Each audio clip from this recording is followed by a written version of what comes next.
ल अब चाहिँ म रायो साग एकदम छुट्टै तरिकाले पकाउँदैछु, सबैजनाले हेर्नु होला। अब यहाँ तेल पाकिसक्यो। अब मैले आफ्नै बारीबाट टिपेर ल्याएको यस्तो फ्रेस रायो साग छ। अब मैले यसमा हाल्छु।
साग पाक्दैछ, रायो साग।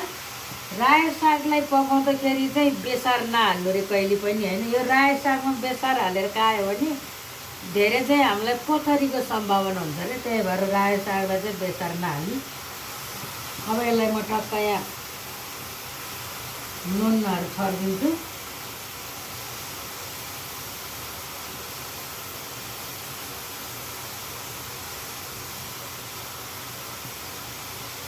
थोरै जिराको धुलो छरिदिन्छु। थोरै खुर्सानी हालिदिन्छु। यति नै हो। सागलाई चाहिँ अरू के पनि हाल्न नहुँदैन।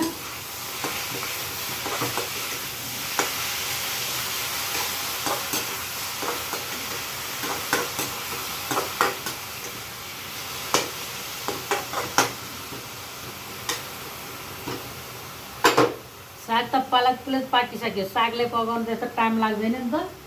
अब यो सागमा चाहिँ मैले यो अन्डा फुटाएर टक्क कचौरामा हालेर घोल्छु होइन।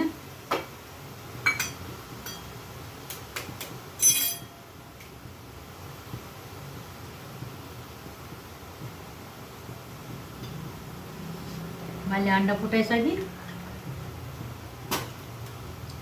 अब यसलाई चाहिँ यो अन्डालाई चाहिँ यो लसुनको पात थोरै भुजेर बनाएर हाल्छु। हजुरहरूले हेर्न सक्नुहुन्छ यहाँ। यसरी भुजेर बनाएर हाल्ने।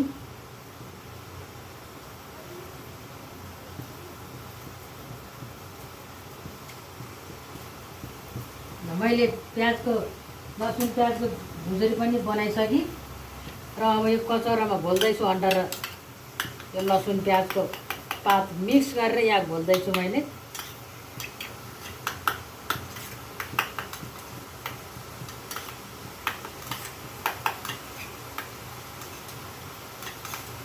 यो रायो सागको टेस्टी चाहिँ आज छुट्टै हुन्छ होला, किनभने मैले यो फर्स्ट टाइम बनाउँदैछु रायो साग पकाएर। अनि यसरी अन्डा घोलेर मिक्स गरेर तरकारी पकाउने चाहिँ मैले फर्स्ट टाइमै हो। मैले पनि अरूले गरे भएर जानेको, देखेर जानेको। अब मैले पनि बनाएर खान्छु अनि यसको टेस्ट, यसको फ्लेभरहरू कस्तो आउँदो रहेछ अनि खाएपछि थाहा हुन्छ है। ल सबैजनाले हेर्नु। अब यहाँ साग पाकिसक्यो। अब म यो हाल्छु है।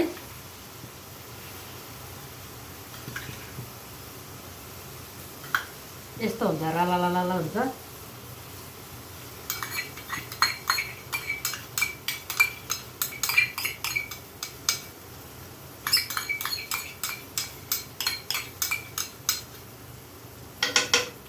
म हालिसकेँ अन्डा।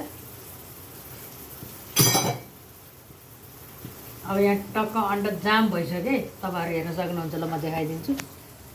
ल यहाँ अन्डा एकदम जाम भइसकेको छ। मैले यहाँ सागमा राख्ने बित्तिकै अब यसलाई म पल्टाउँछु है, कस्तो हुँदो रहेछ। मेरो पनि यो नयाँ सुरुवात है। मैले फेरि अहिलेसम्म बनाएर खाएको छैन। यसलाई यसरी पल्टाइदिने है ल।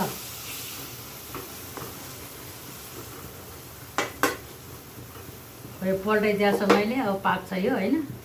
अनि यसको टेस्ट कस्तो हुन्छ रहेछ म चाख्छु पनि। यो मेरो एकदम पहिलो फर्स्ट टाइम है यसरी पकाउने।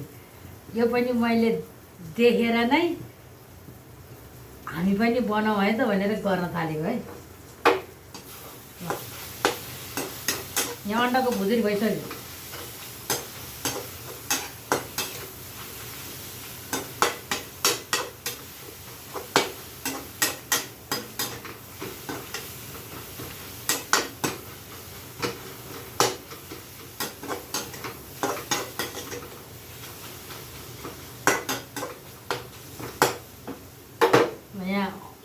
अन्डा र रायो साग चाहिँ यस्तो राम्रो बास्ना आएको छैन होइन।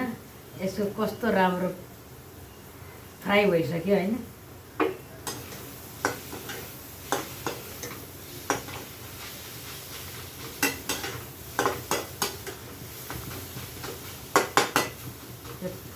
पाकिसक्यो, रेडी भइसक्यो। अब म चाख्छु है।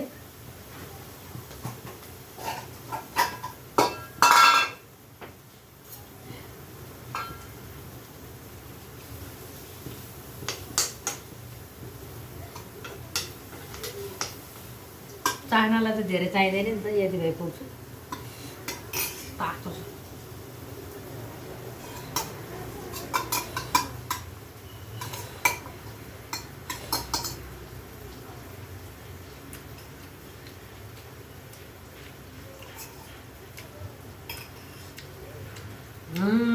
एकदम टेस्टी है, एकदम टेस्टी, एकदम मिठो।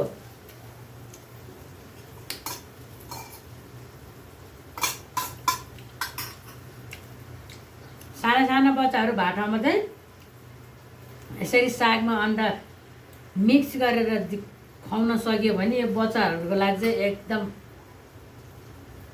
बेस्ट है।